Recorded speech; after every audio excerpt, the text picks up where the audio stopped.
Joining us for more on this absolute debacle is Wisconsin Congressman Scott Fitzgerald. Congressman, good morning. It's nice to have you on. The president is going to address the nation today at 1 p.m. Whether or not he'll take questions, that remains an open question. My question for you, John Kirby, Pentagon press secretary yesterday, says that we don't have the exact number of American citizens behind enemy lines. How is that even possible?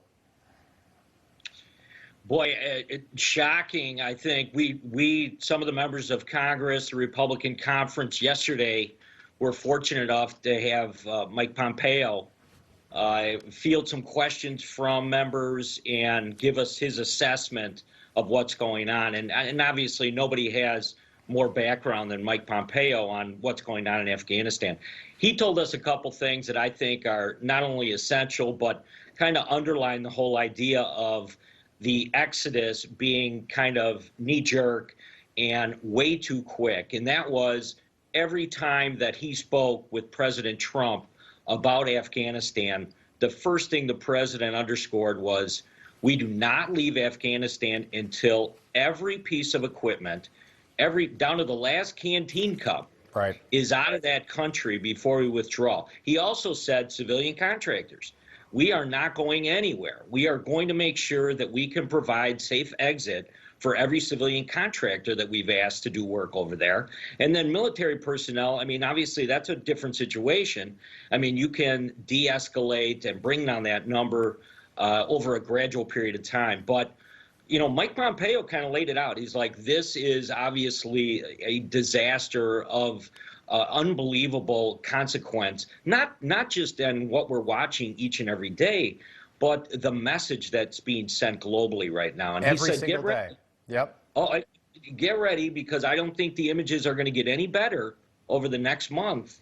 And if we end up with a situation like a Benghazi, where suddenly we're seeing Americans being held hostage, which God forbid it deteriorates to that level, but I don't think it's out of the realm right now to expect that things are going to get much worse very quickly. Yeah, this is the biggest international crisis certainly since Benghazi. I had your colleague, Congressman Dan Muser, on the program yesterday, and he gave me some intel about the number of Black Hawk helicopters that we left.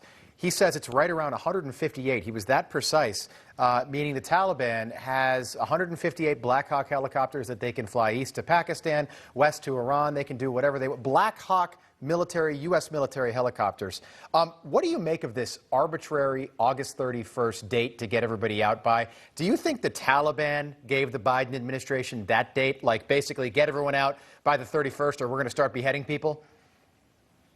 I'll tell you right now, obviously there is, and you know, you guys have been reporting on it as well, there's so little knowledge of the amount of personnel that are there and the amount of Americans that are there. My office, other congressional offices are actually getting, you know, phone calls out of the blue saying, I've got a son, I've got a husband, I've got somebody that's over there right now. We are not getting any contact with them. We have no idea where they're at, and can you help us find them? I mean, that's how the whole situation is deteriorated, down to the point where people are picking up the phone, just, you know, needle in a haystack, trying to call a member of Congress to see if we can locate their individual you know, relative somewhere in Afghanistan right now. Just a quick question about these refugees. So we've got to, like I said, we're talking about the Taliban here. This is not the Taliban, the new inclusive Taliban. This is the same old Taliban. Don't let the messaging confuse you.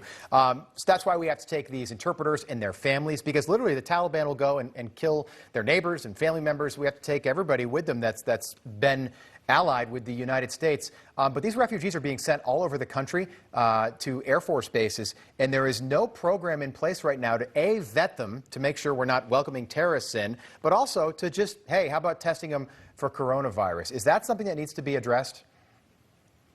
Yeah, and Congress kind of had two kicks at the cat on this. We had two pieces of legislation that were moving.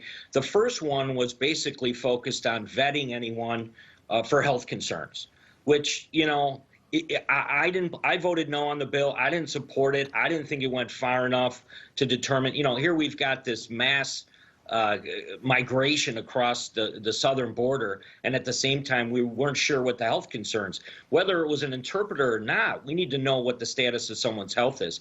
And then the second bill was, literally more focused on visas and this process that, again, the Biden administration is completely bungled on how do we determine, who should be here and who shouldn't be here. So, yeah, I mean, there's going to be locations throughout the nation. And, right now in my own backyard in Wisconsin at Fort McCoy, they're talking about 2,300 individuals. Not well received so far here in the state by many of the communities who are completely unaware. Right. How'd you like to be a mayor in Toma, Wisconsin, and find out that, suddenly your schools and your city could have a number of Afghani refugees? I mean, it's really shocking. At least, unlike the situation at the southern border, these are true political refugees. But yeah, Fort Bliss, Texas, they're dealing with something like 5,000. The Pentagon says we could have 22,000 in all by the end of next week, which is a big number. And I think there is a reason for concern. Congressman Scott Fitzgerald, thanks so much for joining us this morning. We appreciate the information. Thank you. Have a great weekend.